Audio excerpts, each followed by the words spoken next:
ទីមួយគេថាសម្លេងរំខានទីពីរសម្លេងពិតប្រាកដសម្លេងពិតប្រាកដគឺសម្លេងប្រជាពលរដ្ឋគាត់ចង់បានអីនគរអ្នកគ្រូចង់បានអីពិតប្រាកដសម្លេងដែលរំខានគឺថាគាត់ដើរតែមេក្រូព្រឹកឡើងយប់ឡើងគាត់ដេកតែស្អីជេររឿងអីយើងបញ្យល់មិនក៏គាត់វិធីគាត់ដាក់ផែនការជេរយើងប្រធានបទមួយខែហ្នឹងយើងទៅដូរកម្មវិធីគាត់ជេរមិនសម្លេងរំខាននិងសម្លេងពិតប្រាកដខ្ញុំស្ដាប់ពេលដែលប្រជាពលរដ្ឋមានបញ្ហាពិតប្រាកដខ្ញុំឲ្យឧទាហរណ៍មានបញ្ហាដីធ្លីបញ្ហាសុខភាពដែលគាត់អំពាវនាវឲ្យជួយយើងមើលអាហ្នឹងដែលជាតម្រូវការពិតប្រាកដរឿងដែលការលើករំខានយើងក៏ស្ដាប់ដែរប៉ុន្តែចំពោះអ្នកខ្លះយើងវាអត់ហេតុផលទៅត្រូវស្ដាប់គាត់តែការរិះគន់ស្ថាបនាយើងត្រូវទទួលសម្លេងពិតប្រាកដរឿងព្រំដែនរឿងទឹកដីយើងដូចគ្នាប្រជាពលរដ្ឋដែលពិតប្រាកដហើយមានអ្នកនយោបាយដែលយកតែអានឹងធ្វើអាជីវកម្មជាបាច់ស្ដាប់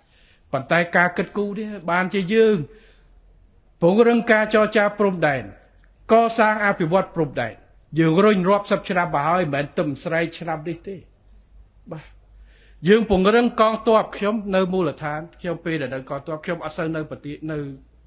ភ្នំពេញទេខ្ញុំចុះរហូតទៅដល់មុខអញ្ចឹងថាក៏ថាចុះជេរក៏ជេរចុះ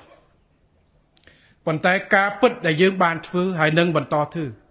គឺទទួលខុសត្រូវនៅក្នុងការការពារទឹកដីរបស់យើងសម្រាប់ប្រជាជនខ្មែរសម័យនេះទាំងទៅអនាគតយើងអត់បោះបង់នៅកតកិច្ចវិធីសាស្ត្រយើងធ្វើគ្រប់វិធីបាទនៅក្នុងការដឹកនាំនិងការទទួលខុសត្រូវរបស់យើងបាទអញ្ចឹងត្រឡប់មកវិញអ្នកថានឹងតែធ្វើគឺតែប៉ុណ្ណាបាទអ្នកថានឹងអ្នកធ្វើអញ្ចឹងដើម្បីឲ្យអ្នកថាគាត់សប្បាយចិត្តតលតែយើងឈឺចិត្តតែបើឲ្យអ្នកថាហត់ខ្លួនឯងឈឺចិត្តខ្លួនឯងយើងកុំឈឺក្បាលប៉ុន្តែយើងស្ដាប់នៅការលើកមតិកង្វល់របស់ប្រជាជនពិតប្រាកដហើយដោះស្រាយយកភាពស្និទ្ធស្នាលរបស់មួយប្រជាពលរដ្ឋអ្នកដែលជាអ្នកដែលផ្ដល់ឱកាសឲ្យខ្ញុំឲ្យគណៈបព្វជិជនកម្ពុជាមានឱកាសដឹកនាំរដ្ឋាភិបាលបម្រើប្រជាពលរដ្ឋអញ្ចឹងខ្ញុំស្ដាប់ប្រជាពលរដ្ឋម្ចាស់ឆ្នោតដែល8លានអ្នកជាងទៅបោះឆ្នោត 6.4 លានអ្នកបោះឆ្នោតឲ្យគណៈបព្វជិជនកម្ពុជាមួយថ្ងៃមានតែ24ម៉ោងទេហើយក្នុង5ឆ្នាំមានតែប្រមាណ1000ម៉ោងទេអញ្ចឹងខ្ញុំគ្មានពេលទៅស្ដាប់អស់លោកដែលនិយាយគ្មានហេតុផលប្រឌិតរឿងទេមានតែស្ដាប់ប្រជាពលរដ្ឋឲ្យខិតខំដោះស្រាយឲ្យបានច្រើនបន្តទៀតជូនប្រជាពលរដ្ឋរបស់យើង